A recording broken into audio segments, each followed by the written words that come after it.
a little sort of like off timing as it relates to this video, and I'll sort of talk about this, but this is a feature about Megan Tezik, one of our student CEOs, and one of our college partners, around our experiential learning program. And so I'm going to talk to you guys a lot about that, but we have about a dozen partnerships with universities across Pennsylvania and Maryland, in which we partner with the university for students to design and exclusively run their own on-campus Saxbys. And they get full academic credit, full wages, as we like to say, the best preparation you can get to be able to be a leader in a business person. So I'll talk more about that in a second, but I want to sort of start knowing that you guys are all either entrepreneurs yourselves, thinking about being entrepreneurs, starting businesses, thinking about starting businesses, tell you a little bit about my journey, because it's really cool to be able to come here to ICE. You know, when I was in school, this is like the old man story, when I was in school, we didn't teach entrepreneurship like this. You know, centers like this literally did not exist. If someone like me, when I was your age, wanted to learn entrepreneurship, it was crickets.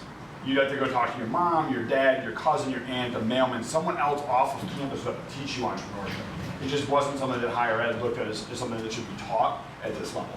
The world has changed a lot. You know, so my path to it, I'm originally from Chicago. My parents met when they were the first people in their families to go to college. My dad was a football player, my mom was a cheerleader, got pregnant with me 9 months after showing up on campus and left school. Never got the degree. Moved back to my dad's neighborhood. And my dad started sweeping floors in a warehouse. My mom was a receptionist. It's amazing what happens when you don't get an education in this country. You know, really bright, really talented people who never got to do the things that they wanted to do because they didn't get an education. So when I was growing up in their house, they really pushed two things on me. The first was, you're gonna get your education. If my dad was standing here right now, he'd be like, damn right, you gotta get your education. That's the key to everything. Like, they really pushed upon me to get my education. The second thing, and it took me years to understand this, was do something that you love to do. You know, when you do something that you love to do, like I do every single day, like my teammate Ray, and hopefully what you guys do, you don't even pay attention to the time. You don't realize if it's Wednesday or Sunday or Tuesday. You just feel like you were immersed in something you truly love to do. When you do what my parents do for a living, which is something that they don't love doing, it's not what their goals and dreams were sort of aligned with, every hour feels like a day. So they really impressed upon me to do something you love to do. So I understood the first part of that motivation from them, which was do well in school, get your education. So I tried to work hard in school. I had a teacher in 7th grade. I didn't go to great schools as a kid. You know, early in my life, 7th grade teacher pulls me aside, my parents' side more specifically, and said, you should really try to send Nick somewhere else for school. This isn't the best learning environment. We think he can do better if he's sort of challenged somewhere else. My parents, young people at that time of their life, made the decision to send me away for a school, about an hour commute every single day to be able to go to a private school that I didn't fit into, that I didn't like going to, but ultimately was the right thing for me.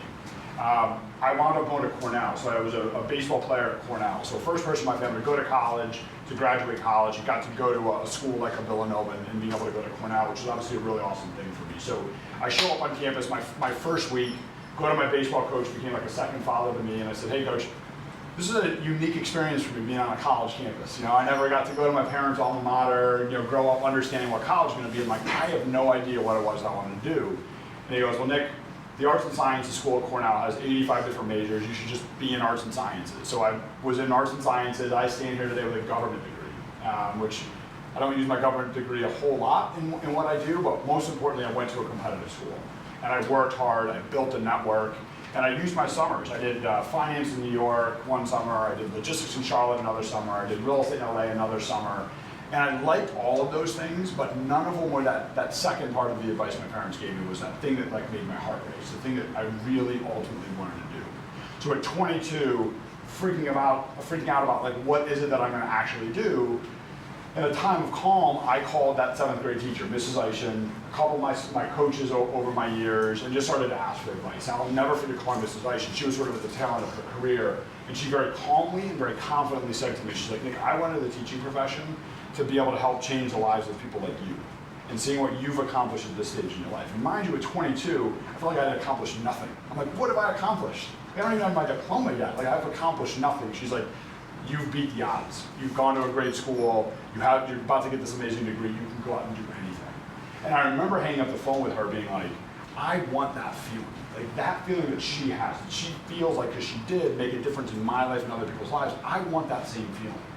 But the athlete in me, the person who had gotten exposed to business through my time at Cornell, I love the competition that comes with business. That you have to bring your A game, you have to innovate, you have to take charge every single day. mind you, in 2000 when I was graduating schools, the idea of like doing well for the world and building a successful business were like oil and water. They didn't live together. The whole notion of being a social entrepreneur, that business can be a vehicle for good, was not something that people believed in. But that's ultimately what I was looking for. And so, yeah, I knew at 22, I'm like, look, the right thing out there probably doesn't exist for me. I chose to go into consulting right out of school. But I knew I was going to be sort of like biding my time to do something. I wish I could say at 22, I knew that that thing was going to be me starting a business, but it took me a couple of years.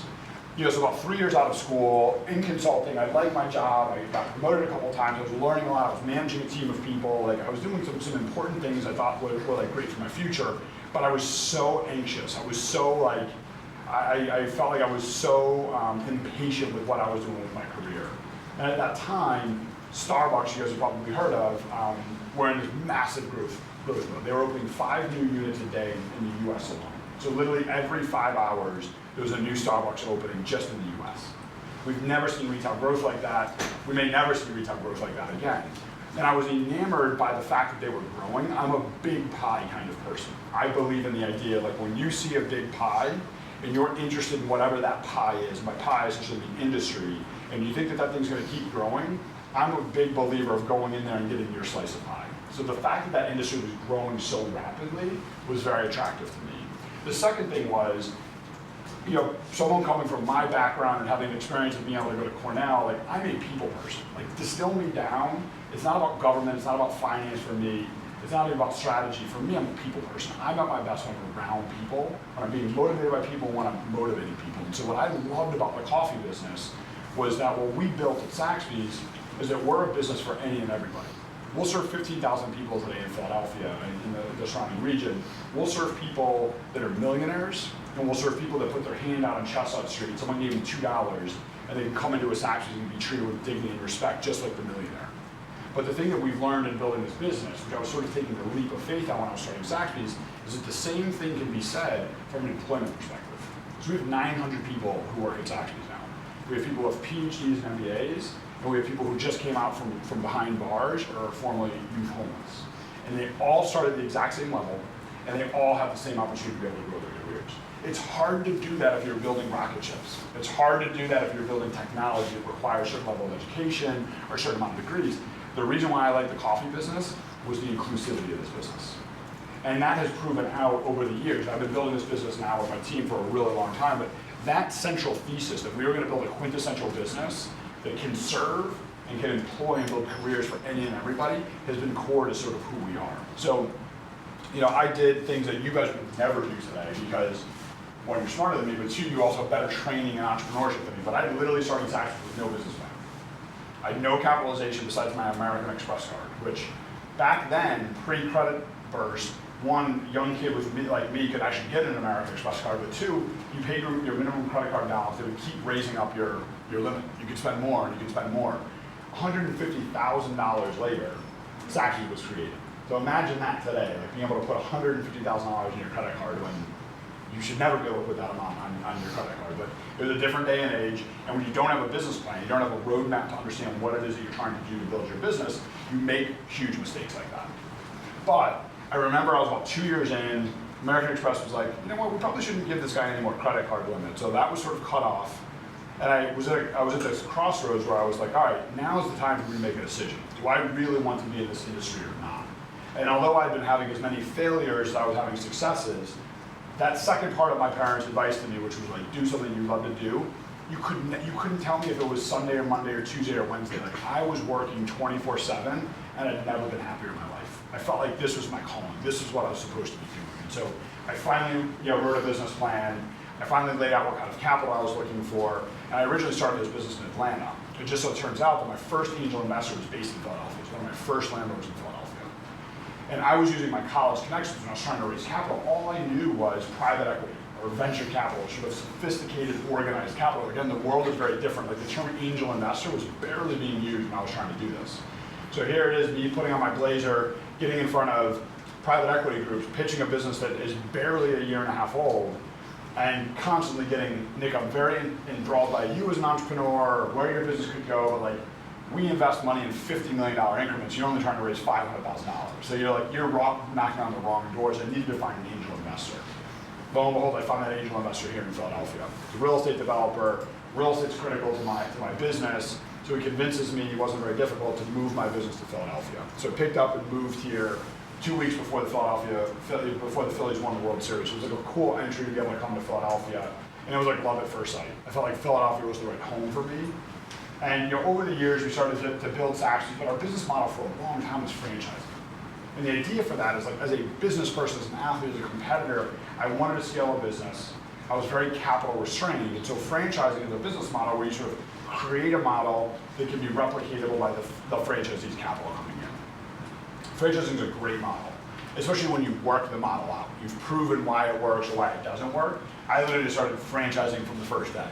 And so I didn't really know what worked, what didn't work, but we kept growing because we were building a brand and because there was a lot of desire and interest in the coffee business. But in about 2012, a private equity group invested in Saxbys. And so they were interested in the food and beverage business, they were interested in entrepreneur-led businesses, they were interested in businesses that had like real company culture. So they invested, they bought out my angel investor, sort of cleaned up the capital, the cap table and sort of the balance sheet of Saxbys, and sat me down the very first time. They're actually based right here in Radnor, and said, hey, Nick, a couple rules to private equity. The first is, we don't make money unless you spend money, which sounds amazing, but as an entrepreneur who was building this business on his credit card, I was really good at sort of stretching it out. So he's like, you have to start understanding that you need to start making good decisions on making some investments, because that's how we make money and that's how your business scales. And the second thing is, we're not here to teach you or run the business for you. We're here to challenge you for you to think critically about what you want Saxbys to be. And right around that same time, so about 2012, 2013, Cornell's broken into about 11 different colleges. One of those colleges is called the School of Hotel Administration, called the Hotel School. It's sort of Cornell's hospitality school, in many ways at the time was like the business school. And they got a really significant grant from a very successful entrepreneur who wanted to create really the first entrepreneurship program at Cornell. But he wanted the program to be built around entrepreneurs and residents. So he really wanted to get entrepreneurs in the real world to be able to get in the classroom and meet one-on-one or one-on-four with entrepreneurial students. And my phone rings, it's the dean of the hotel school saying, hey, Nick, you've spoken at a bunch of different Cornell events. We're looking for someone who's young or youngish who could relate to students and who will speak very openly. Not just about the successes and like, oh, look at this cool video and look at this cool thing that we did, but about the failures, about the bad decisions of not writing a business plan, the bad decisions of not raising capital or using your credit card, like speaking very honestly with our young entrepreneurs. Little did I know I was going to probably learn more than I taught for the first couple of years. It was pretty amazing to be able to go up there. But one of the biggest things is I saw the pendulum swing from my time where we didn't teach entrepreneurship to now entrepreneurship exploded across campuses. And one of the things I was really taken by at Cornell in particular is that Cornell has this 4-star hotel right in the middle of campus that's literally attached to the college. So you can literally stay in a room, push open a door, and go sit down in the classroom, and vice versa. You can literally learn in the classroom, push open the door, and then go work in the hotel. And Cornell's thesis is essentially that if you can learn how a hotel operates, all the moving parts that go into a hotel, it applies to any business. For-profit, non-profit, technology, healthcare, everything in between. All the moving pieces in a business happen in a hotel. And I remember being really blown away by that. And I had in one ear my private equity group saying, you need to think critically about what you want this business to be. And in the other ear, I'm hearing and seeing how young people are really wanting to learn entrepreneurship, but higher ed is starting to realize that in order to teach entrepreneurship properly and holistically and successfully, you have to have experiential learning. So I remember driving back to Philadelphia that night being like, you know what, the same thing that they say for running a hotel can be said for a Saxbys. If you take $1 million Saxbys, like what you saw on sort of that video, that business unit, that happens to be at Millersville University, which is about an hour away from here outside of Lancaster. That cafe employs about 55 undergraduate Millersville students. We serve about 1,100 guests every single day. It does over $1 million in revenue. It's only open for 7.5 months a year. So 4.5 months a year, it's actually closed. And it does over 7 figures in revenue. So Megan, the student CEO who you see in that video, she every single month would come into our office in Center City, Philadelphia, and get into our conference room with me. Like you saw an example of that. That's her presenting her profit and loss statement. The same thing that I do with my private equity group every single quarter, they come and do with my executive team every single month. So she talks through the context of how she manages 50 different human beings that are peers of her peers of hers. The marketing plans that they do, the things that they do with our marketing department, our HR department, and then sort of outlines it to us through the context of her profit and loss statement. Unbelievable career development opportunity. Because as someone who's interviewed and employed a lot of people, the things that we're ultimately looking for are how well do you relate to other human beings. What we call our power skills: emotional intelligence, critical thinking, cultural agility. How do you work well with other human beings? Those are hard things to teach in the classroom. But if you can take the amazing things that you guys are learning in the classroom and apply it in the real world and get those power skills, you're going to be untouchable. Not only are you going to go be able to do the things you want to do, like start your own business, go work in another business, but you're going to love doing it. It feels good to be good at the things that you like to do. It doesn't feel so good to not be very good at the things you want to be able to do. So this idea popped in my mind at a time where we were obviously Center City, Philadelphia based. Because we're in the city, like this is not obviously I know and love the fact that I'm standing here at Villanova, but in the city, obviously the big three schools downtown are Temple, Drexel, and Penn. We had a location at Penn, we had a location at Temple. I had a friend of a friend whose uncle was a board member at Drexel, so I had a chance to meet John Fry. John Fry is the president of Drexel, doesn't have a PhD, very innovative guy, and has to compete with Villanova on one side of him, Temple on another side of him, Drexel on another side of him, or Penn on the other side of him, like really, really tough to be able to do. And so I presented this idea to John. I said, what if we gave your students the opportunity to be able to run their own business? Take the things that they're learning in the class and be able to run their own business. He goes, if you think that you guys can support that, I know our students would love it, and I know it's something that we need to be able to provide as an educator. And so April 13th of 2015, can't believe it's been 5 years at this point, but almost 5 years ago, we opened up a cafe where Lancaster Avenue, right here, dead ends, like it ends at 34th Street, right in the middle of Drexel's campus. And it pretty much ends right at our door. We have 2 of those now on campus, and so that first one is called OG Drexel. So OG Drexel is entirely student design. It's a graffiti coffee bar. All the furniture was reclaimed from the public high school that was torn down. A bunch of their architecture students rebuilt the cafe, but every single day since, it's been exclusively run by students. And I've watched just generations of student CEOs and team leads go through the trials and tribulations of running a business, which is really hard. And when you manage people, it's even harder. But I watch them sort of start to build careers and build confidence and watch them go out in the real world. And so for us, when you think about what I was trying to accomplish as an entrepreneur, I wanted to make the world a better place by building a successful and profitable business. Those things are not and don't have to be mutually exclusive. Saxbys, like Anthony was mentioning when he was introducing me, the reigning social entrepreneur of the year, the entrepreneur of the year for the Chamber of Commerce, all these different things and accolades that we get, we're getting it because we're proving that we're good at both. We're proving it by treating people well, giving people opportunities, and not just constantly trying to hurt your people or hurt your community or hurt your vendors to make a little bit more money. Not only do you build a business that people recognize and respect, time will show you those are the businesses that withstand bad economies. Those are the businesses that withstand technology changes. Those are the businesses that withstand major competition changes. The businesses that are built with the greater good in mind are those that withstand the test of time. And that's the business that I always wanted to be able to build. And I went into the coffee business because any and everybody is welcome into this business. So again, the world has changed a lot since I started this business. One of the biggest changes, we are actually on the precipice of being able to convert to a B Corp. You guys familiar with what a B Corp is? Yeah, some of you guys? So you guys probably know what S Corps are, C Corps are. Those are your typical sort of forms of incorporation for for-profit businesses. So we've always had this distinction between the for-profit world and the non-profit world. B Corp sort of sits right in between the two. So it was created by, you guys might be a little too young to know this, but it was actually created in this area. But there was an apparel brand. Think of like an Under Armour before Under Armour called And One. It was mostly around the basketball community. Really, really cool company. Shoes, shorts, jerseys. They did all these And One mixtapes. So really cool company. These guys, 3 entrepreneurs, made a lot of money building up this business. They sold it to a private equity group. The private equity group put a lot of debt on it, and literally about 2 years after selling the business went bankrupt. Thousands of people lost their jobs. Vendors lost millions of dollars of inventory. It was a really, really ugly, tragic fall. And these 3 entrepreneurs had real guilt about how that happened. One of the guys lives right over here, J. Cohen Gilbert. He's probably spoken here at Villanova before.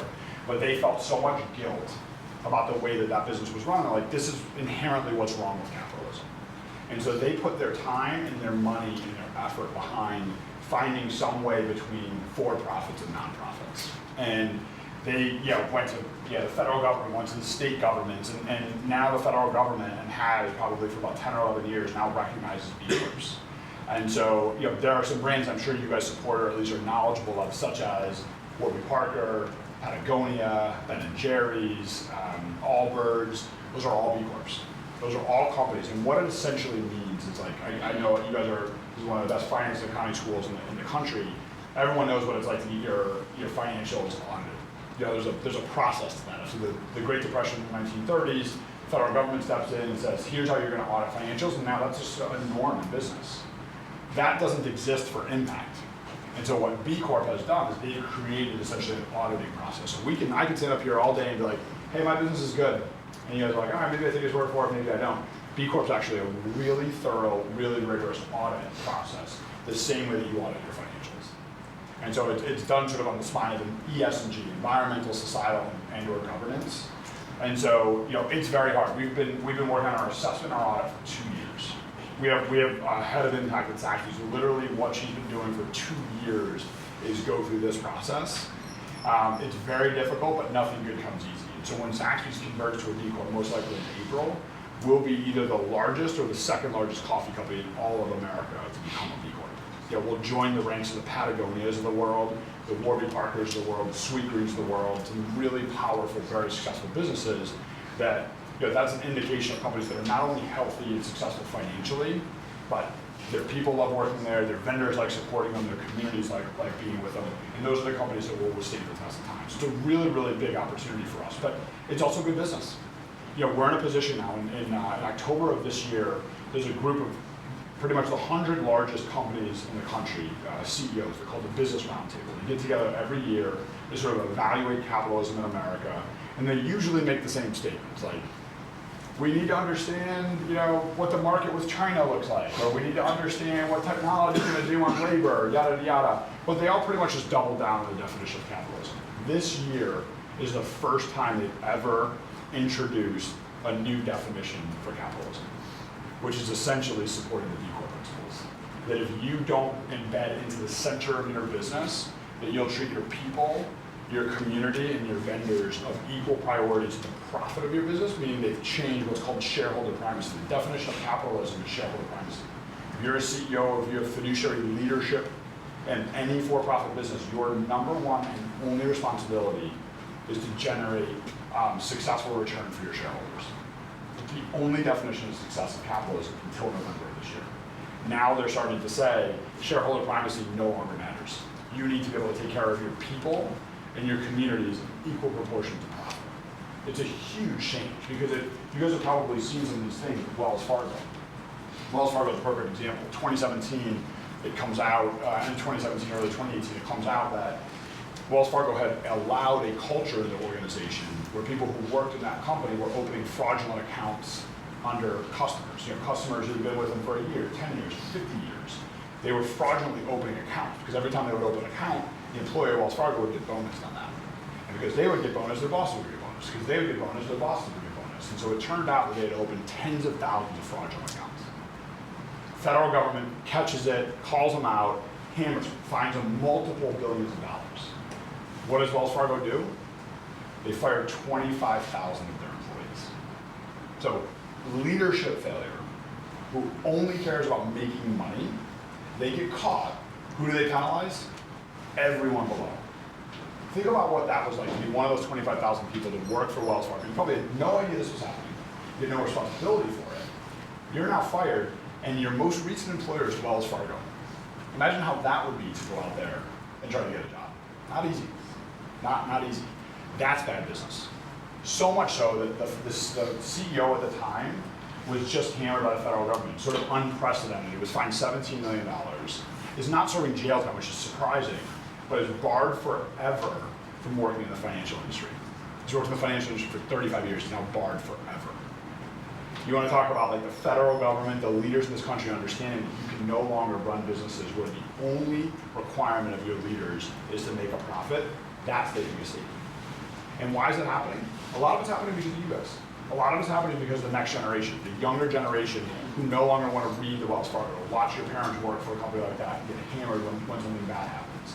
Your consumers, your employers, and employees, and you guys are the ones that are forcing change, and we're all going to be better for it. And again, I felt very aligned to it because it's sort of what I want to see. I watched my parents miss every one of my sporting events and miss so many different things because they were a number. They worked in a company and they were a number. It was like, no, you're supposed to be here from 9 to 4. You're going to be here from 9 to 4. I don't care if your kid has a football game or a basketball game. Like, you're going to be here for that. That's not the way to be an employer. That's not the way to be an entrepreneur. You can build a business that cares about its people, makes the world a better place, and is very successful. And I'm very proud to be standing here, being able to be one of those proof points to that. So that's sort of like Saxbys in a nutshell right now, guys. I want to be mindful of your time, and obviously I can talk your ears off forever. So I'm going to sort of stop there and see where your questions go.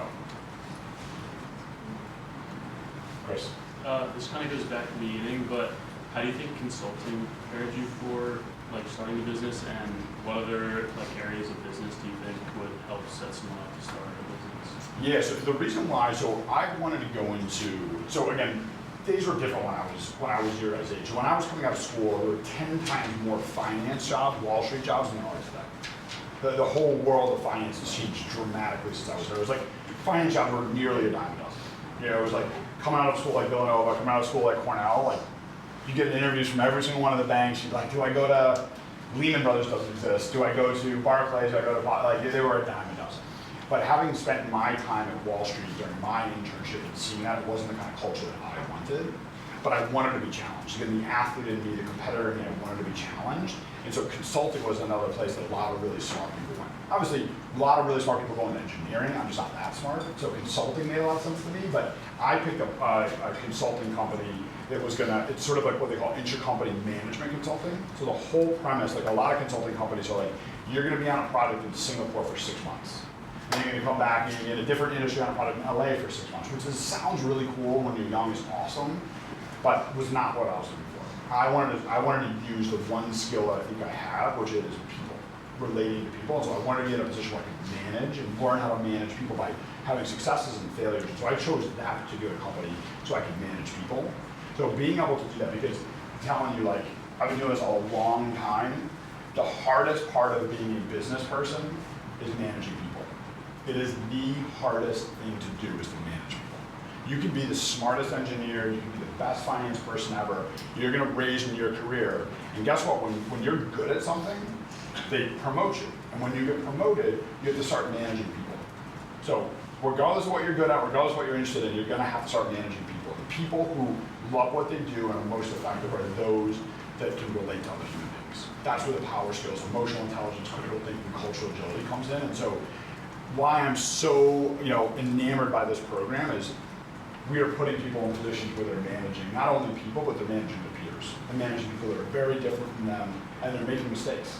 You've heard my story. I talk as much about my mistakes as my successes, because that's what it's about. You're gonna make mistakes in what you do. You're gonna make mistakes in managing people, but giving myself that opportunity to start managing people at a young age was hugely important to me. I remember one of my first roles, because it was this intercompany, I was managing a call center that had probably 13 women, all women. The youngest was probably 50 something. I was 22.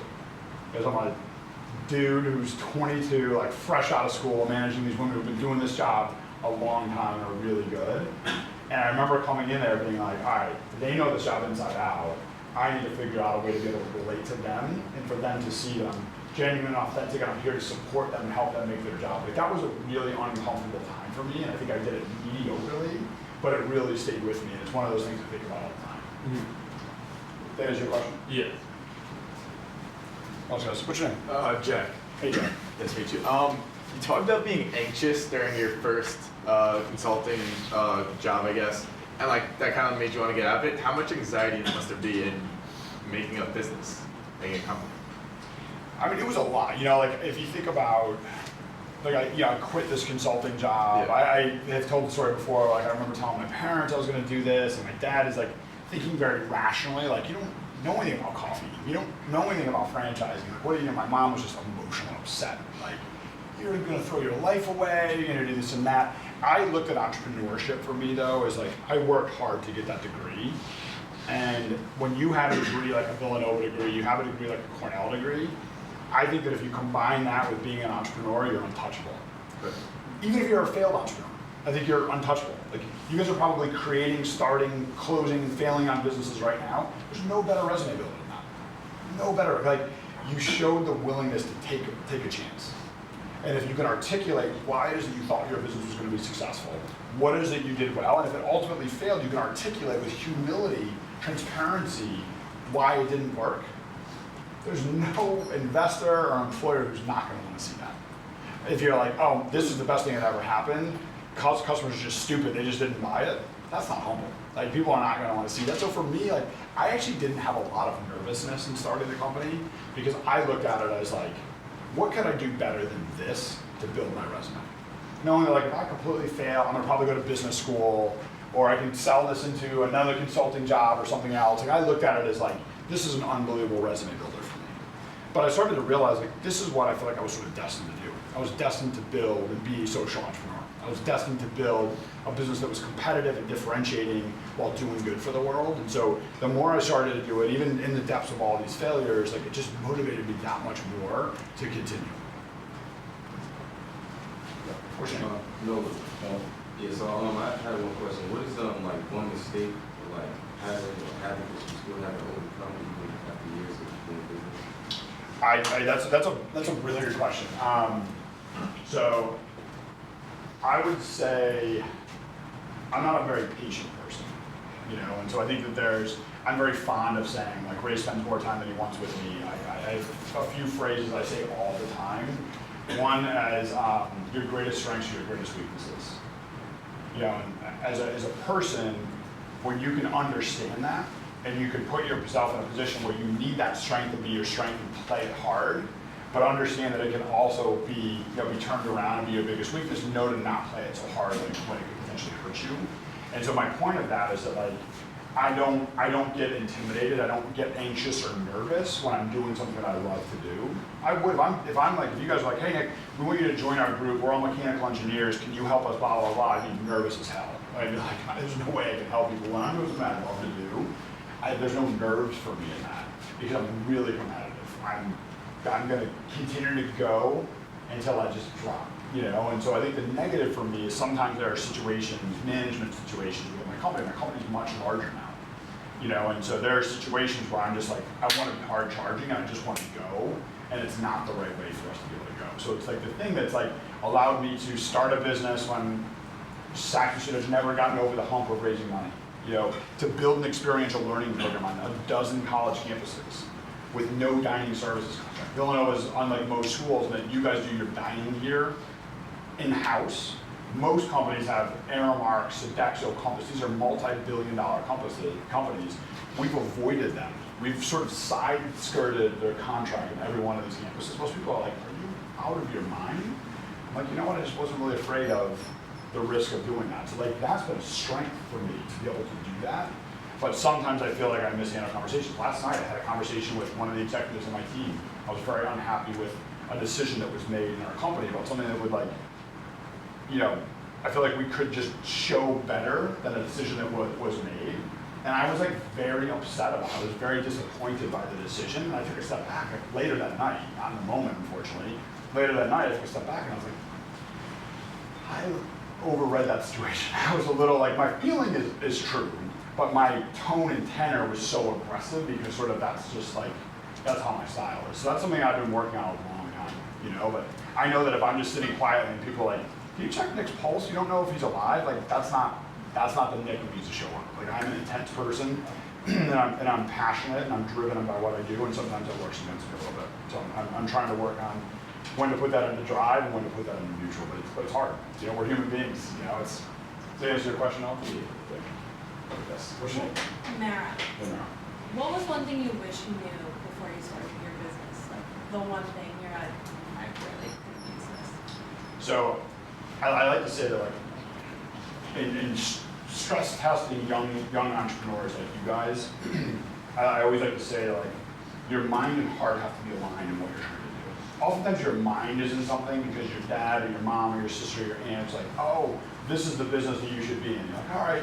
Or all your friends are like, this is the kind of business we want to start. And you're like, I'm just going to go along with it. But if your heart's not into it, you're going to see that entrepreneurship is way too hard to do without your heart and mind being aligned. And so for me, I was fortunate that my heart and mind were aligned in what I wanted to do. I wanted to be in a people business that could be shared with any and everybody, and so that sort of worked for me.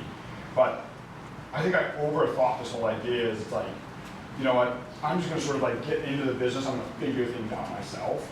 If I could have changed one thing, honestly, I would have gone to work for Starbucks for 6 months. I would literally just apply to be a barista and just gone to work for them for 6 months. So I oftentimes see people who show me ideas, like narratives for business plans that sound really great. They're gonna disrupt this industry or that industry. They've never actually spent any time in those industries before. And I'm like, it sounds really good. Like you get up in a pitch competition, you're like, man, that narrative sounds damn good. Great, now you gotta go execute it. Those companies are big and you're trying to disrupt for a reason. And they will shut you down if you don't understand intrinsically what's good about them or what's bad about them. So if I could have rewind the clock, I would have just gone to work for Starbucks for 6 months. Like that was a really critical thing. And so I think understanding why it is what you want to do and rolling up your sleeves sometimes and getting involved in it would be hugely beneficial. But with that being said, if I would have gone to work for Starbucks, I'd probably been like, well, I don't want to go after this company. They're too big. You know, I'd have been too scared to go after them. So yeah, there's goods and bads and everything, but I think that get your mind and your heart sort of aligned, because there's nothing harder than entrepreneurship. Like there's no professional pursuit that is harder than entrepreneurship, period. I remember my times as a consultant where like, sometimes we played basketball a little late that night, sometimes we went out and had a couple of drinks that night. I showed up, might not have been as good a consultant on the Thursday as I was the Wednesday before. That company didn't miss a beat. They were great, they were all good that day, whether I was good or not. That you do that as an entrepreneur, that's the difference between staying in business and being out of business. There is no safety net whatsoever. And if you're doing something worth doing, all you're gonna have are naysayers. When you come up with an idea like, this is what I'm gonna do, most people are gonna be like, you're out of your mind. Why would you do that in that industry? You should do this, you should do that. You're gonna have a bunch of naysayers with no safety net. There's nothing harder to do professionally than being an entrepreneur. So if your heart and mind are not fully aligned with it, you're not gonna be able to deal with all those no's. They're gonna deal with all those brick walls. But if they're aligned, every time someone puts up a brick wall, you're gonna have this like energy and excitement to run through that brick wall. Good question, Laura. Who's next? Chris. Did you like learn or like know your strength before you got into consulting or before college, or did you kind of like learn your strengths through working like in the real world? I think I had to learn them in the real world. You know, like I think I always say I feel like I'm like 5 years behind in sort of like my growth and development. You know, like I should have known the things like when I was starting to teach at Cornell. I feel like I should have known those things when I was graduating Cornell. I feel like I should have figured out experiential learning a few years before I figured it out. I feel like I'm sort of always playing catch up, and it's either some like dense and slow, or it's just the way that the process is. You know, and so, but understanding what motivates you, things like DISC exams, you know, things like the personality exams, those things are really powerful. We DISC exam everyone in Saxbys, you know, because we talk about that there's 4 birds essentially in these DISC exams, and as I always say, like managing people is the hardest thing you can possibly do.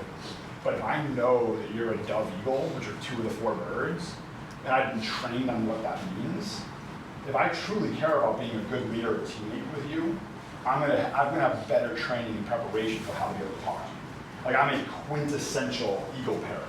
So eagles are hard charging. I'm gonna run through a brick wall. You tell me I can't, I'm gonna show you I can do it 2 times better. And parrots don't shut up. Clearly I like to talk a lot. So they communicate. We have a lot of parrots in Saxbys. We're hospitality, so we have a lot of parrots. We also have a lot of doves. Doves are peaceful. They don't want conflict. So when you have an intense person like me with a dove reporting to me, I either am going to burn them out or scare them away, or I have to change my management style. I have to communicate to them a little differently. So understanding who you are and what motivates you is really important, not only because it's going to make you happy, but like, you guys went to a great school. You guys are here on a Wednesday night or Thursday night, whatever night of this week this is. Like, you guys are here because like you want to be great. And when you want to be great, you're inherently going to manage people. You're going to be leaders over things. So understanding who you are is critically important to be able to manage people over time. Yes. What qualities do you look for in your student CEOs, and how do you determine if they have those qualities? Yeah, it's a great question. So as I mentioned, we have a lot of student CEOs now, and the student CEOs, we only can get them for 6 months. So the longest we can get our universities, obviously, to give us students. So a student CEO, comes to us and they either start January 1st or they start July 1st. and they run for 6 months. And so they fully work for Saxbys. They get a full semester of credit, they get full wages and full autonomy to run this business. So we have to turn over our CEOs of these businesses every 6 months. And we're in the middle of campus, so we're not in a position where people are like, oh, is this, Mara, this is your second day as a student? Oh, that's fine, just give me a cappuccino even though I ordered a latte. Like, no, like, people come into our cafes expecting the best hospitality and for the drinks and the food and the hospitality to be totally on point. So that excuse doesn't exist for us. And so really what we need from people is, we need people like, we're a mission-driven company. So if you're at Saxbys right now, you'll see our mission statements to make life better, and we have 6 core values. The word coffee's not in any of them. It's things like you serve yourself by serving others. So we will ask people questions like, what does that mean to you? What does serve yourself by serving others mean? And sort of hear what people's responses are. We love humility. We love people that are obviously passionate. Like, so we'll ask people like, what are you passionate about? Like, and don't make it a coffee thing. Don't make it sad. Like, don't tell me you love our chai more than anything in the world. Like, I want it to be something that you are actually passionate about. Like, and they can't stop talking about sailing or raising kittens. I don't care what it is. But for them to exhibit what passion looks like, to be able to show humility, and to care about the fact that they want to build teams. You know, that they want to be able to sort of like work well with other people. Because the reality is like, we've seen some amazing students. Like, I was the captain of every sports team I've ever been on. I'm the highest ranking GPA student in whatever school. We've seen it all at this point. None of it, you know, it all pales in comparison to what this is. There's no one. I mean, Megan Tezek managed 50 of her peers, $1 million business. Like, imagine the busiest place on your campus and it being exclusively run 24/7, 365 by undergraduate students, and you're that student taking full responsibility. So the kid who doesn't show up for their 6 a.m. shift, the fire alarm going off at 4 a.m., having to come sit in front of me and my executive team and present your profit and loss statement. Maybe when your costs are too high, because Saxbys, one of our core values is care personally, communicate openly. It's not all hugs and kisses. Like, we're gonna let you know, like, you knew what you signed up for.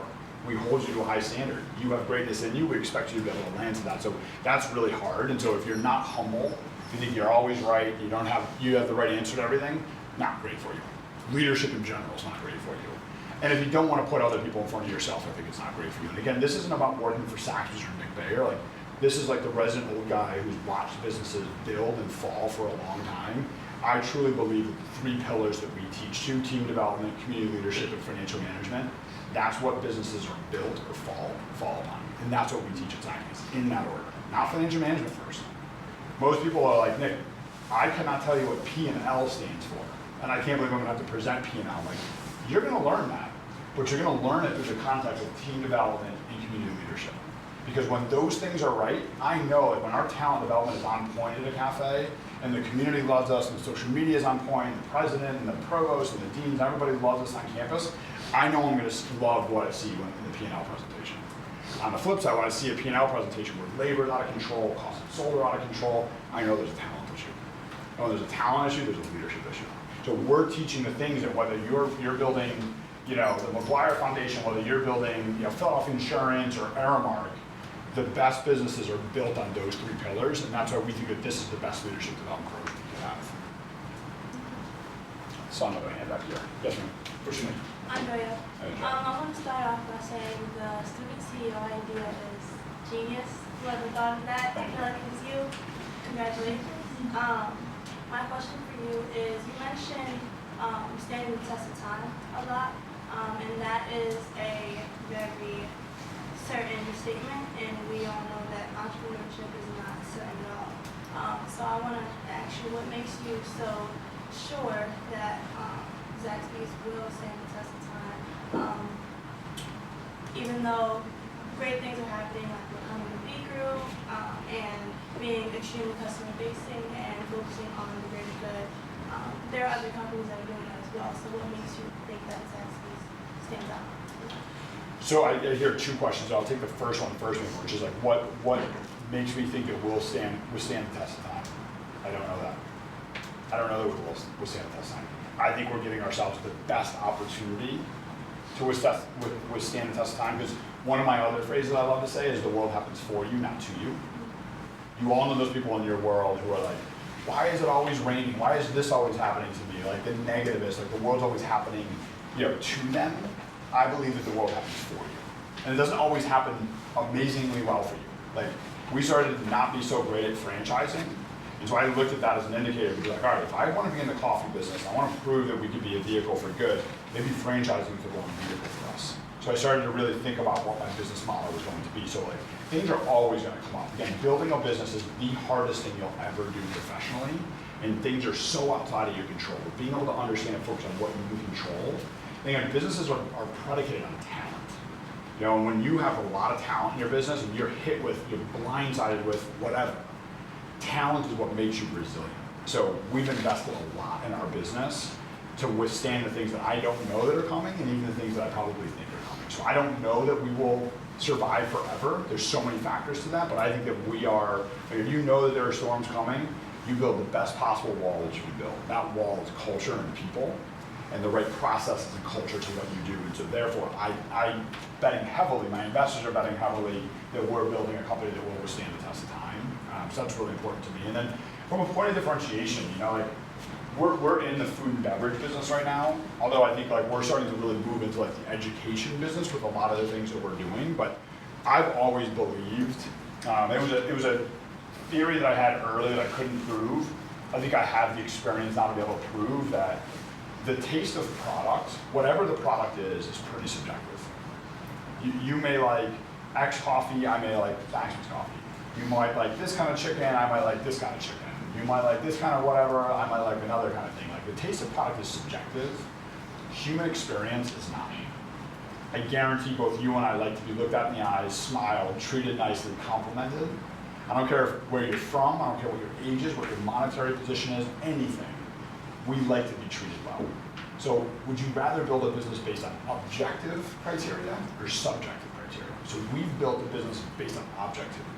We hire the friendliest people who love other people and empower them to be able to go out there and be entrepreneurial. Like that's what we've built our business on, and so we hang our hat on that.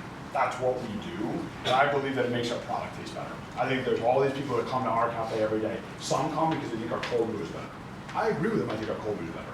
Our hospitality and the holistic nature with which we execute our business plan is better. And I think that that's what we're sort of basing the confidence that we have in being able to build our business on. Answer your question? Yeah, thank you. Excellent. What else, guys? Yes.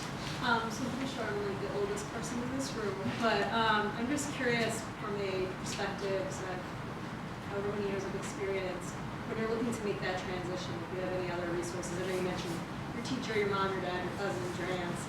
Obviously I know about ICE and whatnot, but have there been other resources locally? Because I went to school in another area, so my connections are there. You know, that you would recommend as people are starting to explore alternative options? Meaning like thinking about starting a business? Yep. Yeah. I think doing things like this are good. You know, to hear entrepreneur stories is really great. Philly startup leaders that operate mostly back in the city, I think is really great. They do a lot of speaker events, and they make a lot of not just obviously entrepreneurs, but even employees of companies and investors available to people. And a lot of like my experience and advice comes from hearing other people as well. You know, it's like probably the most successful and well-known investor really in the East Coast, a guy named Josh Copeland. He created the first round capital. He created Path.com when he was a senior at Penn and sold it for $500 million to eBay. And then he became the first investor in Uber. He's a very, very successful guy. And so like I've figured out or weaseled my way into having meetings with them to try to figure out, what it is that they look for in entrepreneurs. And, I heard early on, when I was meeting with those private equity groups, I was first looking to raise money for Saxbys. My 19th out of 19 no's, so I literally met with 19 private equity groups. I used my Cornell network, and I got in front of all these groups that if I hadn't called in all these personal favors, they would have never even taken meetings with me. But the 19th guy was a guy named Larry Koldyke of Villanova Capital in Chicago.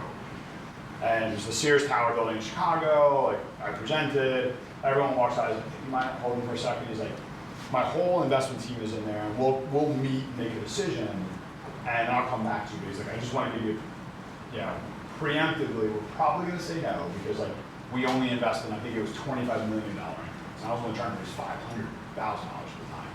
He goes, "But here's the way that I look at this. The first thing we always look at is the entrepreneur. We always look at the entrepreneur. Is this someone that we would bet on? Is this someone that I would want to work with? Is this someone that we think has the humility to pivot?" There's no business you've ever seen that hasn't pivoted. Every single business that you know and you support had some sort of pivot. And so humble people don't pivot. Humble people are like, the whole world is wrong, I'm right, I'm gonna keep going. And they fail every single time. People who have modesty and humility will absolutely, because it happens to everyone. Think about it, like I use Uber as an example. Uber is a perfect example. Someone who is unwilling to pivot, unwilling to be able to sort of build culture in his business, and they gave up so much market share to Lyft, and his investors eventually pushed him out, even though he was the founder. So we look for people that have humility and are willing to sort of pivot and build teams. Second thing we look for is, do we like the industry? Do we think it's the industry that's gonna grow? So he's like, for me, Nick, he's like, I would bet on you as an entrepreneur. I love your industry. He was a big pie kind of guy. The third thing is our investment, the scale of our investment, right for your business right now? So he's like, that's not what's right for us. So I remember that was like a big boost of confidence for me to be me. For me to be who I am, and for me to speak passionately about why I chose to go into the coffee business. Because I think you would normally think, like, Nick, why would you talk about like hiring homeless people if you're talking to investors?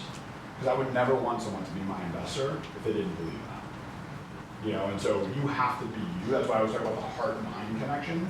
If you're going to pretend who you are in front of investors or in front of employees, when the rubber meets the road, and you're not that person, you're going to have an absolute problem on your hands. So I think figuring out what it is that you want to be able to do, and then getting yourself in front of entrepreneurs.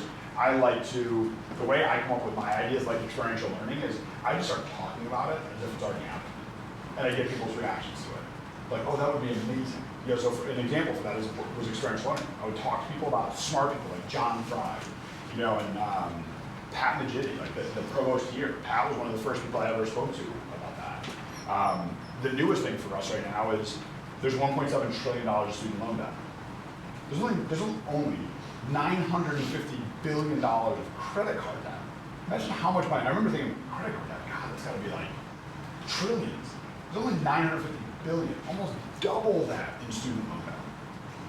The cost of higher ed has gone up 400% in the last 25 years. Wages have gone up 11%. So higher ed and the cost of higher ed has never been under attack more than this. So we have all these programs now. We have a lot of young people who are borrowing money, just like me, to go to school. So we've started to build out a program that we call sort of our 401k for student loan debt. So when a young person joins a Saxbys, just like a 401k works when you go to a business, every day that you work, the 10 years that you build up, money starts getting stocked away from you. And so by the time you graduate, three things will happen. One, you get your diploma. Your life's can change. You can't move forward in this world without a piece of paper. You can't get out of poverty. You can't move forward in life without a piece of paper. Second thing is 3 months later, your student loans will start coming due. The third thing in this program, you will get a lump sum payment immediately against your principal payment, just because you were an awesome team member at Saxbys. Because what we're starting to see now, my company's filled with, is we have all these young people, 25, 26, 29, they're delaying life decisions, like settling down with someone, like starting a family, like buying a home, like saving money, like building actual wealth. Young people today are moving backwards. Not moving forward, but moving backwards. And the major reason for it is student loan debt. So I started to tell people those things. I'm seeing faces here being like, ooh, that would be really awesome. That's how I pressure test things. So I think as you start getting your idea for what you want to do, get yourself in front of people, like me, like the students, like Josh Koppelman's of the world, and start pressure testing it. So I was just curious, like, I know about the,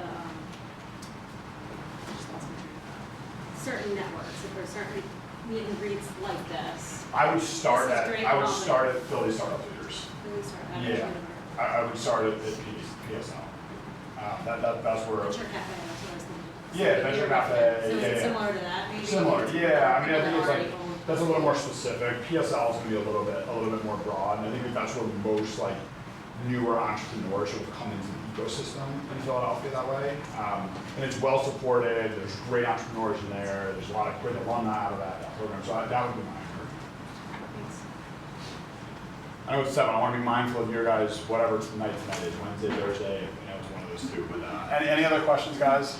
Yeah, Chris. Last one. All right. Is it possible to put like that social good aspect on any business? Like, do you think it's possible to do that with anything, or are there certain areas that? Well, look, I think you're seeing it. Like Wells Fargo ran commercials for like a year and a half after all that went down. I kid you not, saying the commercial literally said, you should look it up. Literally said, we've decided to recommit to our core values. So like Wells Fargo's been around a long time, since the 1800s. It's still a very historic, very successful company. They're literally put out commercials because they're big and they have a lot of money. They put out commercials and say, we recommitted to our core values. The same core values that they had, that they completely ignored when they decided to do all those fraudulent things to their customers. So unfortunately, a lot of companies talk about impact. That's why the things like B Corp are really important. Because what we've seen right now, like when you have the business roundtable, like I talked about, make these proclamations that they made, what's now happening is literally until the last 2 or 3 years, obviously you need capital to build businesses. The only capital that existed to invest into impact-oriented businesses was small. $5 million funds, $20 million funds, maybe $50 million funds. In the grand scheme of things, those are small funds. What you now see today is the best of the best, the biggest, most successful financial institutions in the world: Goldman Sachs, Blackstone, KKR, the most successful private equity group of all time. They now have funds that are dedicated only to impact investing, and not small funds. $550 billion now accumulated just for impact companies. Problem is, there's not enough impact companies out there.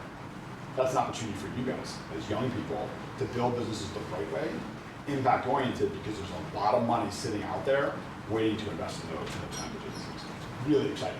Goldman Sachs just announced they will not, they take more companies successfully IPO, like public, than anybody else. They just announced they will never again take a company public that doesn't have a female board member. It seems insane that that's even a thing. Like that there's not female board members of these companies, but that's how ridiculously undiverse or lacking diversity these companies are, and that's been okay for businesses for so long. Goldman now said, don't come calling us. We're the best of the best. Don't call us. If you think you're going to go public and you don't have at least one woman board member, we won't take you public. The world is changing. Literally right now it's changing. Impact companies are the companies that will stand the test of time, will raise the money, and they'll be very proud of what they're doing. I'm going to leave it at that, otherwise I will. And Andre, you want to ask me a question after, or you want to throw me one? I was just going to ask you business card. Hit me on LinkedIn. So I actually don't even carry business cards now, because now, like, sort of the idea of contact, you'll see, like, I'm a voracious LinkedIn user. I will, like, not only will I accept all of your requests, I will answer any question you send to me, and you'll see my 16,000 followers, and hopefully say, can you connect me to so-and-so, or connect me to so-and-so. Like, I do use it unabashedly, because my business card used to just give me a little bit of information on me. The world is about way more than me. I can help make other connections for you guys. You can stay in my world and I can stay in your world. So hit me up on LinkedIn. If I can do anything to support you tomorrow, next month, next year, like don't be a stranger. But thanks for coming out tonight.